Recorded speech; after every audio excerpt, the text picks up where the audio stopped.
I'm at the Anderson County Courthouse, the town square at Garnett, Kansas. And the courthouse behind me was said to have been built 1901 to 1902. But I want to let you see the town square first before we take a look at that. So across the street from the courthouse are these old buildings, which really look to be one large building or two buildings. And this one says built 1899. And then up the street we have this building built right around the same time, 1887, within 10 years, they're saying. And this is just a square, 4 streets all the way around this giant courthouse right in the middle. And I actually have not yet even taken a look at this, so we're going to do this together. It's a really nice evening. In Kansas, the weather will get really warm in the day in the summer, but the evenings cool down. And a great time for looking at this. This courthouse was again constructed 1901 to 1902. So the first things that really are noticeable here are the amazing size of it for a time such as that. The statue at the top holding scales, and there is a Statue of Liberty out front. I'll show you that in a bit. You can see that we have these cylinder constructions on either side of the tower with moldings down below it, and really intricate brickwork underneath the gutter right below the roof at the very top, as are all the brick pieces that are right below the gutter here. It's very detailed. Just as in all the other courthouses we've seen, it's extremely detailed. When you go slow and you look at what it would take to build it, just the arches over the windows, each one of those bricks has to be cut slightly like a slice of pizza, but not pointed, of course, but enough so that that arch goes right around the window, and where they come together right in the middle, they have to be cut perfectly to really be equal. And you can see they're just slightly different, but when you combine all of those things and the brickwork right above it and the band right along below those pieces that come out, and as we work our way down, you see above the window there's a stone left and right, but then there's another group of tiny, what look to be tiny bricks above that stone, and then normal brickwork. And then as we come down, we have this amazing arch and window right over the doorway. But again, on this courthouse, just as like many of the others, we have a lower level that has windows showing, but yet we have to go down to get to that level. And let's take a look inside. Now, obviously we're after hours here, but we have very similar construction to some of the other ones we've looked at. We have white marble on the stairs, steel or iron below the marble for the step-ups. And you can see up above, once you get up, those are marble floors. We can't see in the middle, but we can see the railings are just amazing. Almost, I would imagine they're iron, but it looks like bronze. And then massive door, wooden doors on the, or construction around the doors, the wood around the doorways inside. The level of construction at a time in 1901 to 1902, we're still horse and buggy dirt streets. The brickwork is perfect. The lower area looks to be completely buried. If there was no such thing as an event that happened termed as the Mudflood and that would bury a building like this, if that were the case, that would mean a tremendous hole that would have to be dug out, obviously filled back up right to the building, all to put one level somewhat lower, but not really very much, and to have to walk up to get to the main level. People get so used to seeing this that they start thinking, well, that's just the way they did it. But is it? Because when we take a really close look at the amazing construction, the level of construction just on a building like this, and then look at why they would ever do something like that, it doesn't make any sense. And at the top you can see stained glass, rock arches. The brick arches are one thing, but above that are stone arches, and they have to be also curved. And the piping, the gutters and the piping look to be copper,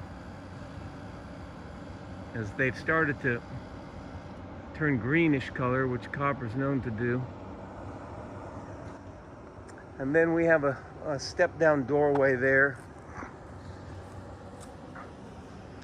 a window that's blocked up there.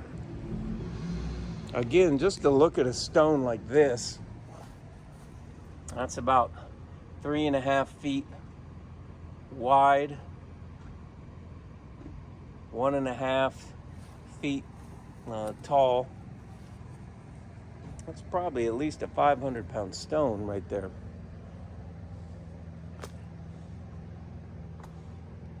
And here is a perfect cylinder on the corner, just like the one in the front here. But take a close look at this. These bricks have to be slightly curved. You don't see square edges, like you don't see that they're flat, but they have a slight curve. And when we go all the way up, that's not an easy feat to accomplish. Obviously, like even bricklaying today, they're offset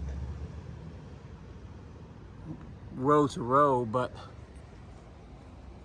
just to get this construction to be perfectly round, and then have this stone below the window be perfectly round, and the one above it, and the ones above that, and all the way up. And then these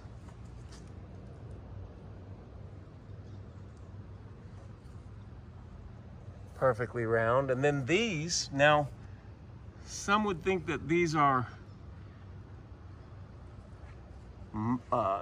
dug out of rock, and there are others who have thought that maybe they're cast like a brick. But you can see markings in here would indicate that they were quarried. But to quarry a stone like that and not have it be square on the front, but rounded.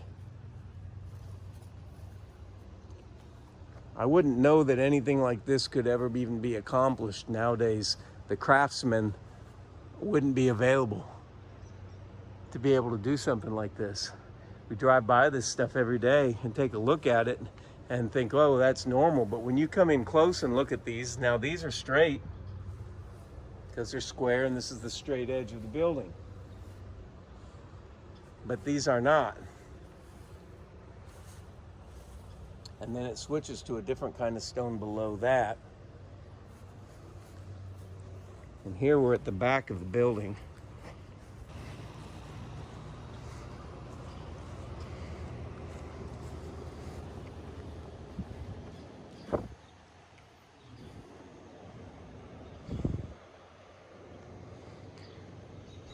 It's just one after another building like this at these counties at Kansas.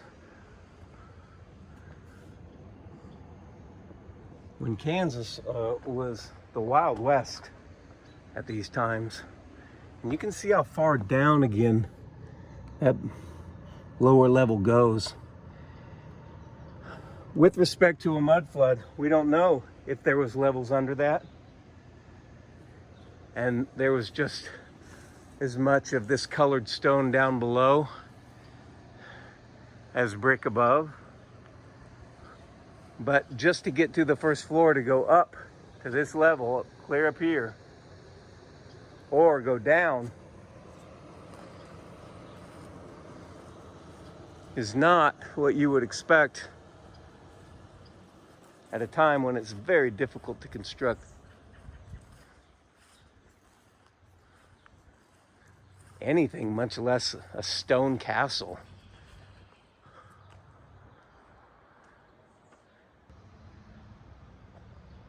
A stone castle on a town square that almost seems like the heyday of the town square, the very best the town square ever was right when it was constructed.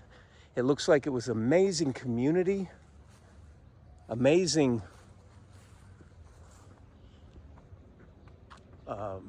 neighbors, and amazing interaction.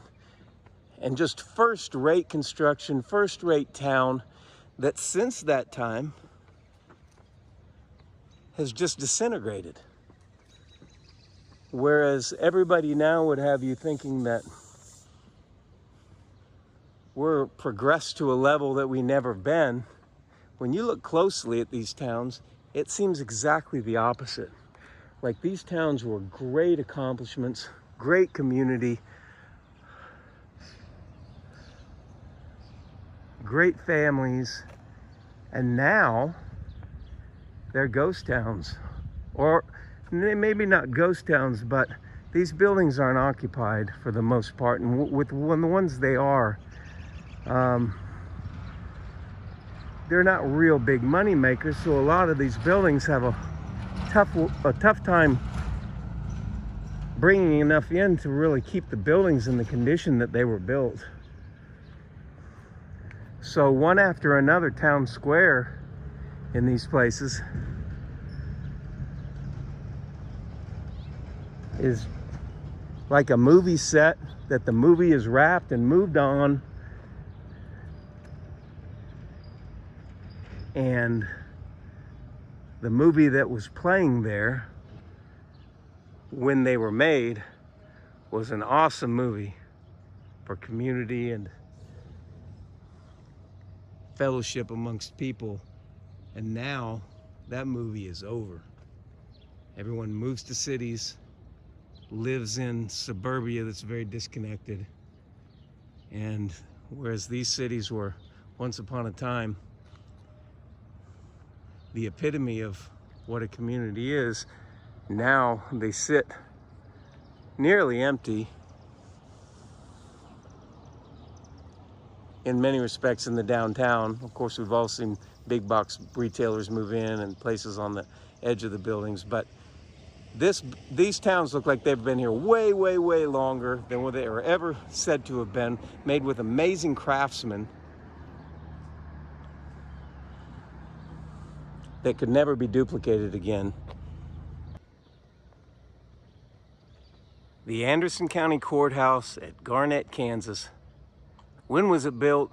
Post your thoughts down below in the comments, and I'll see you in the next video.